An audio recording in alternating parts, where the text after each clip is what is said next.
that the sorrowful news of the death of Dr. Sir Muhammad Iqbal had plunged the world of Islam in gloom and mourning. Sir Muhammad Iqbal was undoubtedly one of the greatest poets, philosophers and seers of humanity. Seers, جو مستقبل کے آنے والے حالات کو دیکھتا ہے. Visionary, آپ نوٹ کر لیجئے، نہ صرف پوئٹ اور فلاسفر بلکہ سیئر. گاہ میری نگاہ تیز چیر گئی دل وجود، گاہ الجھ کے رہ گئی میرے توہمات میں، اور کھول کر آنکھیں میرے آئینہ افکار میں آنے والے دور کی دھندلی سی تصویر دیکھ، اور آب روانے کبیر تیرے کنارے کوئی دیکھ رہا ہے کسی اور زمانے کے خواب. پردہ اٹھا دوں اگر چہرے افکار سے لا نہ سکے گا فرنگ میری نواؤں کتاب. اور وہ نظم جو ان کی ہے، آسماں ہوگا سحر کے نور سے آئینہ پوش، اور ظلمت رات کی سیما پا ہو جائے گی.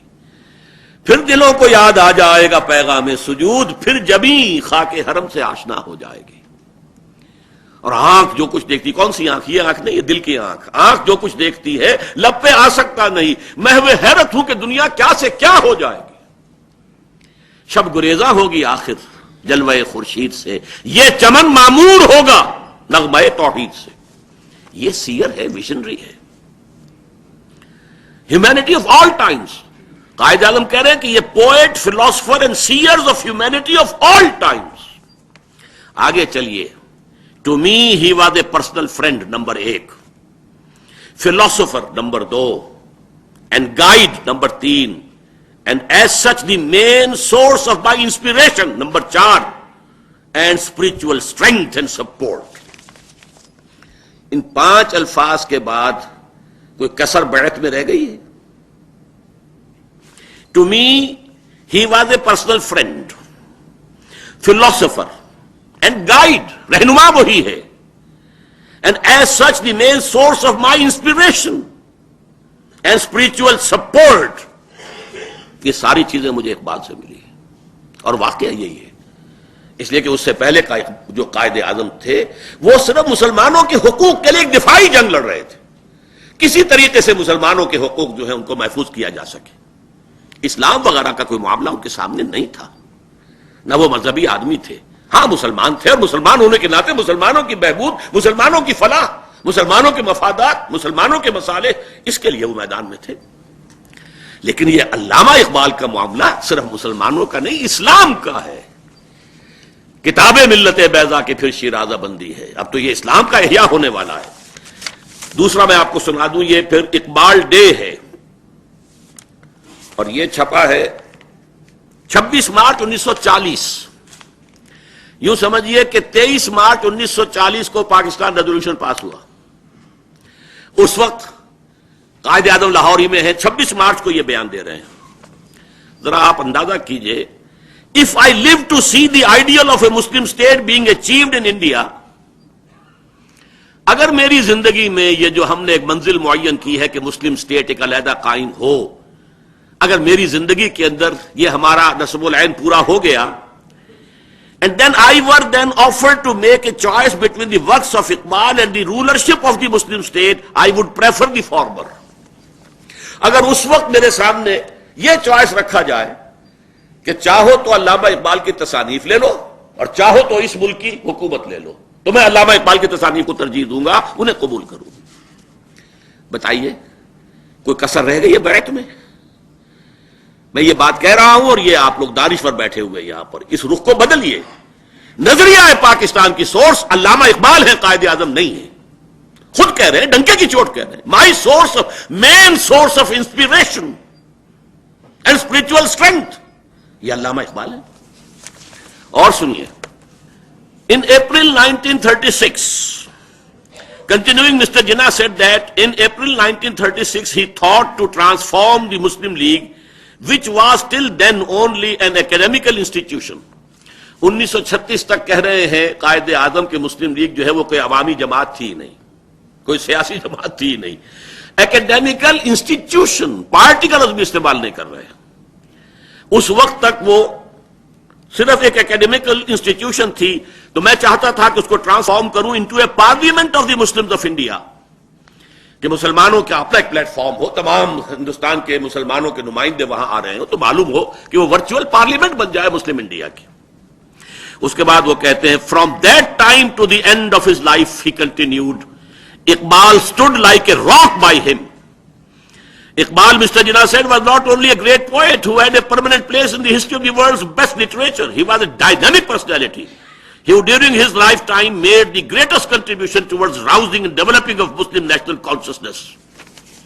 اب بتائیے، اور یہ سارے اور زیادہ تفصیل کے ساتھ آپ کو بیانات جو اس کتاب میں مل جائیں گے. تو میرا پوائنٹ یہ ہے در حقیقت کہ اگرچہ تحریک مسلم لیگ اور تحریک پاکستان کا بنیادی جو ہے جذبہ وہ تو منفی تھا، خوف،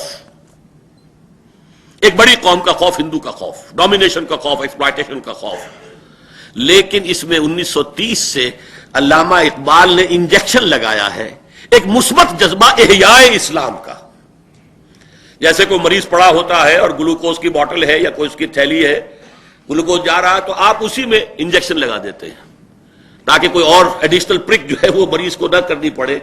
تو اس پوری تحریک میں جو چلی آ رہی تھی 1906 سے لے کے 1930 تک کی 24 سالہ تاریخ جو ہے یہ ایک ایکیڈیمک انسٹیٹیوشن تھی، مسلمانوں کی، نوابوں کی، سروں کی، نوابزادوں کی یہ در حقیقت جماعت تھی، ایکیڈیمک انسٹیٹیوشن کہہ رہے قائد اعظم. اور یہ کہ اس وقت تک جو ہے معاملہ دفاع کا تھا، صرف اتنا ہی تھا. البتہ 1930 میں اقبال نے جو سن 8 میں جس کی قلب ماہیت ہو چکی، جس کی بانگیں درا 1924 میں چھپ چکی، جو پورے ہندوستان میں ملت کا حبی خواہ ہونے کی حیثیت سے پورے افق کے اوپر چھا چکا ہے، اس نے آ کر مسلم لیگ میں انجیکشن لگایا ہے. اب یہ احیائی جذبہ، مثبت اسلام کے احیاء کا جذبہ، خلافت راشدہ کے نظام کی ایک مثال دنیا کے سامنے پیش کرنے کا جذبہ ہے کہ جو علامہ اقبال نے اس میں شامل کیا ہے. اب میں اس حوالے سے صرف ایک بات کہوں گا کہ قائد اعظم نے یقیناً ہندو اقلیت یا دوسری اقلیتوں کو بھی اطمینان دلانے کی کوشش کی. اس کے ضمن میں انہوں نے ایک تقریر کی تھی اسی لاہور میں 29 مارچ سن 44 کو. ایک نامدھاری سکھ ہوتے تھے سردار آتما سنگھ، تو انہوں نے فلیٹیز ہوٹل کے اندر ایک استقبالیہ دیا قائد اعظم کو. وہاں کہا کہ علیحدہ علیحدہ کیوں تک قوموں کی بات کر رہے ہیں، وحدت کی بات کریں.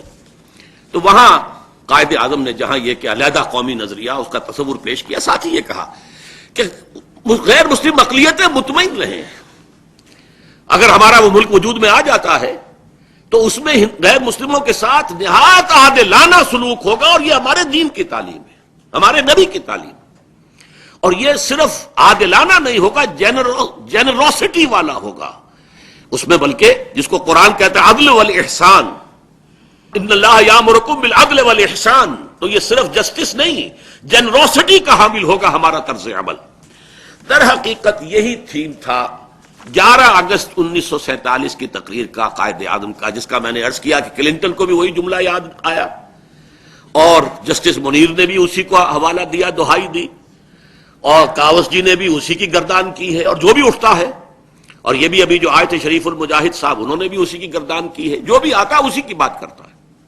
حالانکہ اس میں بھی مین تھیم یہی ہے، you are free to go to your temples. یقیناً ایسا ہے، اسلامی ریاست میں غیر مسلموں کو مکمل مذہبی آزادی حاصل ہوتی ہے، ان کے عقائد کی آزادی ہے، ان کے عبادات کی جو چاہیں کریں، ایک کو پوجے، 1000 کو پوجے، سانپوں کو بچھوؤں کو پوجے، جس کو چاہیں پوجے، اجازت ہے.